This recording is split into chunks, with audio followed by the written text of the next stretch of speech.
ایک بادشاہ اپنے وزیر کے ساتھ سیر سپاٹے کر رہا تھا۔ اچانک اس کی نظر ایک مزدور پر پڑی جو زمین سے اینٹ پھینکتا اور وہ اینٹ ہوا میں کلا بازیاں کھاتی ہوئی تیسری منزل پر پہنچتی۔ بادشاہ نے حیران ہو کر وزیر سے کہا، کیا وجہ ہے کہ اس کی زمین پر کھڑے ہو کر پھینکی ہوئی اینٹ تیسری منزل پر پہنچتی ہے؟ کیا یہ اتنا طاقتور ہے؟ وزیر نے بادشاہ سے عرض کیا کہ حضور، اس میں طاقت کے ساتھ ایک اور عمل کار فرما ہے۔ اگر جان کی امان پاؤں تو کیا میں عرض کروں؟ بادشاہ نے کہا، کہو، کیا کہنا چاہتے ہو؟ وزیر نے کہا، بادشاہ سلامت، ضرور اس کی زندگی بہت ہی اچھی گزر رہی ہے، اسے گھر کی طرف سے کوئی پریشانی لاحق نہیں ہے، اسی وجہ سے اس کی اینٹ تیسری منزل پر پہنچتی ہے۔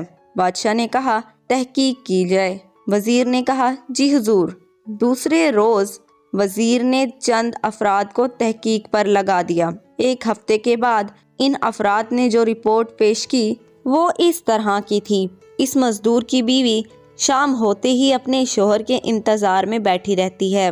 وہ جیسے ہی گھر میں قدم رکھتا ہے، اس کی بیوی نہانے کے لیے فوراً پانی کی بالٹی اور نئے کپڑے رکھتی ہے۔ مزدور جیسے ہی نہانے سے فارغ ہوتا ہے، یہ اس کے لیے کھانا لگاتی ہے۔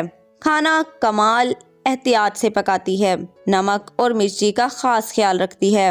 کھانے سے فارغ ہونے کے بعد لیٹنے کے لیے بستر لگاتی ہے۔ سونے سے پہلے شوہر کو پینے کے لیے دودھ دیتی ہے۔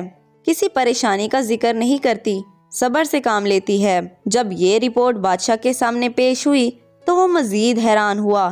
اس نے وزیر سے کہا کہ ان کے درمیان کچھ رنجش پیدا کر دو، پھر دیکھیں کیا نتیجہ نکلتا ہے۔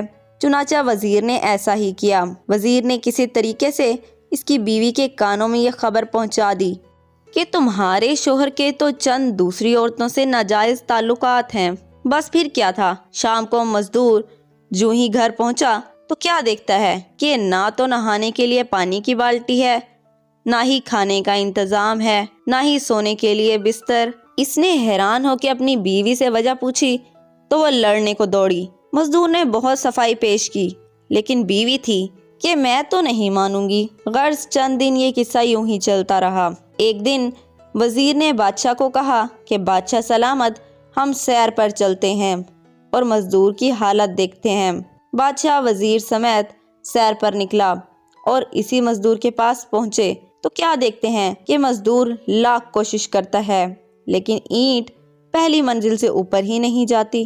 بادشاہ وزیر کی فہم و فراست کو مان گیا اور اسے یقین ہو گیا کہ اینٹ کو تیسری منزل پر طاقت نے نہیں بلکہ گھریلو خوشگوار زندگی نے پہنچایا ہے۔